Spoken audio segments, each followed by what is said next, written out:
The events of God of War Chains of Olympus take place before the very first God of War, in the time period after Kratos kills his family and goes in service of the gods for 10 years. And during that time, he's asked by the gods to do multiple things, and the story of our game actually takes place in that time period. Following in the tradition of previous games in the series, the development team sought to put their personal spin on Greek mythology. I did a ton of research. I'm a bit of a history buff and a mythology buff as well. I found that if you're going to tackle a subject, you have to respect the subject. So we can't just do a facade of Greek architecture. You have to really understand what are the proportions, how big is the base compared to a column and compared to the top of it. There's going to be things like Cyclopses, Minotaur, things that you've seen in other God of War games, and we wanted to make sure that we were faithful to that type of mythology. Of course, there's always a slight twist or spin that we'll put on things to make them, bigger, badder than they may be represented in traditional mythology.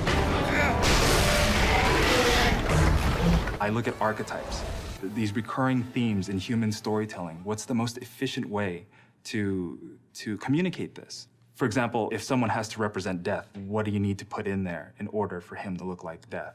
Olympus has sent a message, and I am here to deliver it. And then I give the characters the tools, the proper tools that they need to survive in the environment that they live in. So take this message back to your little gods. Part of keeping the epic feel was developing a camera that captured the essence of the story. When we were designing the levels, we wanted to make sure that we took into account where the cameras were going to be at all times so that we knew that we were seeing just what we wanted to see, directing the player in the right way via the camera angles. We had to rewrite a new camera system for the game. We have artists who spend time making sure the shots are great and compositions are beautiful and whatnot, but at the same time, never sacrificing gameplay as a result of that. Fearing the wrath of the gods, or at least the God of War fans, Ready at Dawn Studios did not rest on their laurels. Building the Ready at Dawn engine for our first game really was, more than anything, a challenge for ourselves to figure out if we would be able to do it. And as we released the last game and we pushed the engine as far as we could with 1.0, but of course with the requirements of a game like God of War, we knew that 1.0 was not going to be enough. So a huge part of that early development was making Ready at Dawn engine 2.0. We poked and prodded almost every system in the entire engine. We've optimized the render, our animation systems have been almost completely redone. As much as the first one helped us to start on, the foundations of a game, the second one will really show people a few things that this hardware is able to do. And I believe right now, I'm very proud to say that the guys here actually they have pulled off probably what's the best technology on PSP that's available right now.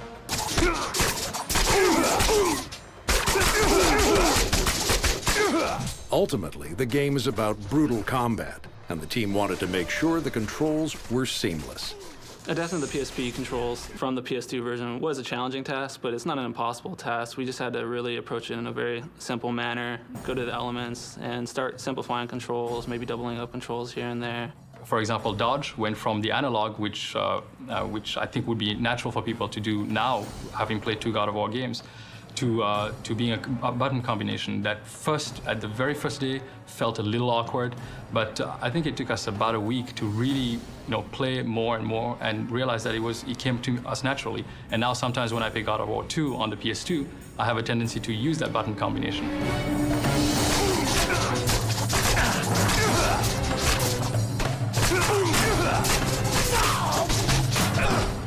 No matter what platform you're on, Kratos is all about rage. We're not holding any punches with Kratos. All the combos that you're expecting are going to be there. Some new ones are going to be there, some slight variations to the more extended combat maneuvers, especially with things like parry and a lot of the more complex maneuvers. For example, one of the combos that's implemented already in the very early stages of the game is a type of windmill move, which is really cool because I don't think you've ever got that out of God of War really before. And what you get out of this is a very focused attack, something that you can target on one enemy that will do a lot of damage, but you have to be careful to use it in a big group, for example, because at the end of that move, you end up in a very vulnerable position. And what we wanted to give with that was a tactic, a strategy to use that move. The puzzles in God of War are definitely a very important element of the gameplay. There's a lot of action, and we need to break up some of that with some downtime. And one of the good ways of doing that is by giving the players something that they have to do where they actually have to exercise their mind.